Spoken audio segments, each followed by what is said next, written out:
When I caught my wife sleeping with my brother, I didn't argue. Instead, I drained our joint bank account, canceled her credit cards, and sent the proof to every relative before she even got home. I didn't scream. I didn't throw things. I didn't even slam the door when I walked out of my own bedroom and saw my wife of 8 years riding my brother like her life depended on it. The sound they were making covered my footsteps perfectly. I just stood there for maybe 10 seconds, watching the woman I'd built everything with destroy it all in real time, then walked back downstairs and sat at my kitchen table. My hands weren't even shaking. That's what surprised me most. Sarah and I had been together since college. We'd weathered her dad's death, my job loss in 2019, 3 miscarriages that nearly broke us both. I'd held her while she cried about wanting kids. She'd held me when I thought I was a failure.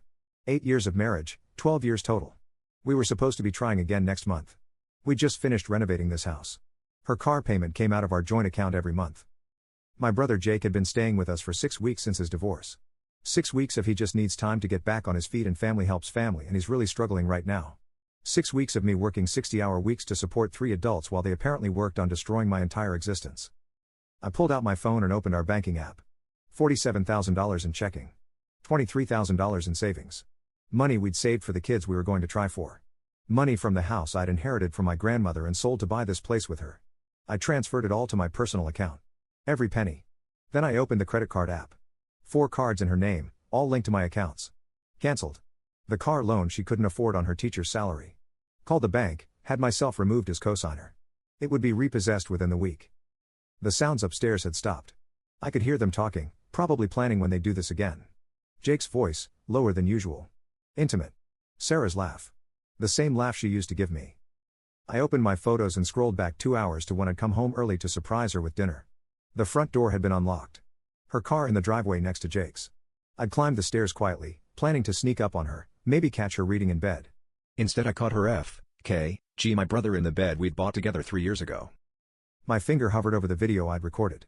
10 seconds of evidence. Crystal clear. Audio perfect. My wife's face, my brother's face, no room for doubt or excuses. I created a group text. My parents. Her parents. My sister. Her sister. Both sets of grandparents still alive. Jake's ex-wife Michelle, who I'd always suspected he'd cheated on but never had proof. Our mutual friends. Sarah's co-workers from school. 32 people total. The message was simple: this is why Sarah and I are getting divorced. Video attached. Don't contact me about this. Send. I turned off my phone and waited. Within minutes I heard Sarah's phone buzzing upstairs. Then Jake's. Buzzing and buzzing and buzzing. What the hell? Sarah's voice, sharp with panic. I heard feet running down the stairs. Sarah appeared in the kitchen doorway wearing my robe, hair destroyed, face red. Behind her, Jake in his boxers, looking like he wanted to disappear. Mark? Her voice was small. Scared. Were you home? I looked at her for a long moment. Really looked. The woman I'd planned to grow old with. The woman whose hand I'd held during her mother's cancer treatments. Who I'd supported through graduate school. Who'd promised me forever 8 years ago in front of everyone we loved. Your car will be repossessed by Friday, I said quietly. The credit cards are cancelled. The bank accounts are empty. I'm filing for divorce tomorrow morning. You have until this weekend to get your things out of my house. She started crying. Not the pretty tears from movies, but desperate sobs. Mark, please, we can talk about this. It was a mistake. It didn't mean anything. Jake stepped forward. Dude, I'm sorry, Get out, I said without looking at him. Both of you. Get out of my house. Sarah fell to her knees. Actually fell to her knees on my kitchen floor. Please don't do this. I love you. It was stupid, it was one time, it wasn't one time. The words came out flat, certain. I didn't even know why I was so sure, but I was. This has been going on since he moved in. The look on her face told me everything. Guilt. Panic. The realization that her life as she knew it was over.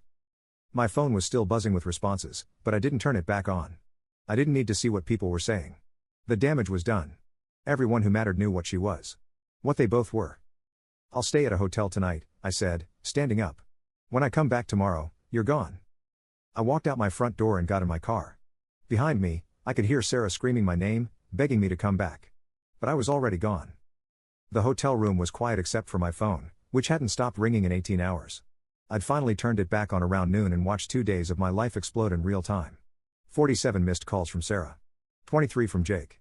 Dozens more from family members, friends, her co-workers who'd received the video. The responses to my group text were everything I'd expected and worse. My mom, oh honey, I'm so sorry. Her mom, This can't be real. My sister, holy shit, Mark. I'm coming over. Jake's ex-wife Michelle, I knew it. He did this to me too. But the best ones were from people I barely knew. Sarah's principal. Her teacher friends. People who'd always seen her as this sweet, devoted wife. I can't believe this. Poor Mark. What a slut. The video had been forwarded. Screenshots shared. By now half our town had probably seen my wife riding my brother like a porn star. I drove back to my house Saturday morning. Sarah's car was gone. Jake's too. Good. The spare key was still under the fake rock where we'd always kept it, which meant she hadn't even tried to change the locks. Probably couldn't afford a locksmith without access to our accounts. Inside, the house looked like it had been ransacked. Drawers pulled out, closets emptied. She'd taken everything she could carry, but left behind everything that mattered. Wedding photos still on the mantle, turned face down. The expensive dishes we'd gotten as wedding gifts, probably too heavy to move. The furniture we bought together. There was a note on the kitchen table, 4 pages long. Her handwriting, the same handwriting that had written me love letters in college. I skimmed it. Mistake. Sorry. Didn't mean for this to happen. Can we please talk? I love you. Please don't destroy my life over this. Too late for that. My phone rang. Sarah's sister Emma, who I'd always gotten along with. Mark, I'm so sorry. But please, can you take the video down? Sarah's getting d.thr, ts. Someone posted her work address online. She had to quit her job. Good, I said. Mark, please. I know you're hurt, but... She's been F.K.G. my brother for 6 weeks in my bed. In my house. While I worked to support both of them. She destroyed her own life. Where is she supposed to go? She has no money, no job. She can go live with Jake. They seem to enjoy each other's company. The silence on the other end told me everything. Jake had disappeared too. Probably couldn't handle the shame of everyone knowing what he'd done to his own brother. Classic Jake, always running when things got complicated. He's not answering anyone's calls, Emma said quietly. Then I guess Sarah's learning what it feels like to be abandoned.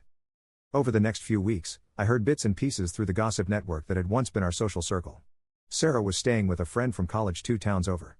She'd applied for jobs but kept getting recognized from the video that was still circulating on local Facebook groups. Someone had created a fake dating profile for her with screenshots from the video. Cheating whore, available for your brother too. Jake had moved 3 states away. Changed his number. Deleted all social media. My parents were devastated, having lost both sons in different ways. But they never asked me to forgive him. They'd seen the video too. I filed for divorce citing adultery. In our state, that meant no alimony, no splitting of assets. Sarah would get nothing except whatever she could carry. She didn't even contest it. Her lawyer probably told her she had no case. 3 months later, I was sitting in my kitchen, the same kitchen where I destroyed both their lives with a few phone taps, when my doorbell rang. Sarah stood on my porch looking like a ghost of herself. Thin, pale, wearing clothes I didn't recognize. Mark, please. Just 5 minutes. I almost closed the door. Almost. But something in her face stopped me. She looked broken. Completely, utterly broken. I lost everything, she whispered. My job, my family won't talk to me, I can't get hired anywhere because everyone's seen that video. I'm staying in a motel and I can't afford next week's rent. I looked at her. Really looked. This woman had been my everything. My future, my partner, my best friend. And she'd thrown it all away for my worthless brother who'd disappeared the second things got complicated. You made your choice, I said. It was 6 weeks of stupidity. 6 weeks that destroyed 12 years. No, I said quietly. You destroyed 12 years. In 6 weeks. Her face crumpled. I know I did this. But please, I'm begging you, just help me get back on my feet. I'll do anything to make this right. I stepped back and started to close the door. Mark, wait. I still love you. I know I don't deserve it, but I still. The woman I loved would never have done what you did, I said. She died the day I walked into my bedroom and saw you with Jake. I closed the door and listened to her sob on my porch for 20 minutes before she finally left. That was 8 months ago. I heard through Emma that Sarah eventually moved back in with her parents in another state. She works at a grocery store now. Makes $12 an hour. Jake never contacted her after he ran. Turns out when you're willing to betray your own family, you're probably willing to abandon your affair partner too. I kept the house. Kept my job. Started dating again, though I'm careful now. Very careful. Trust isn't something I hand out anymore. People ask me if I regret how I handled it. If maybe I should have tried counseling, given her a chance to explain, been the bigger person. But when I'm alone at night in the bed I bought a new mattress for, I remember the sound of her laugh when she was with him. The intimacy in their voices when they thought they were safe. The 6 weeks they spent destroying everything while I worked to support them both. No. I don't regret anything. Some betrayals deserve to be burned to the ground. And if you're reading this because you're thinking about cheating, here's your warning. When you blow up your life for someone who runs when things get hard, don't expect the person who actually loved you to be there to catch the pieces.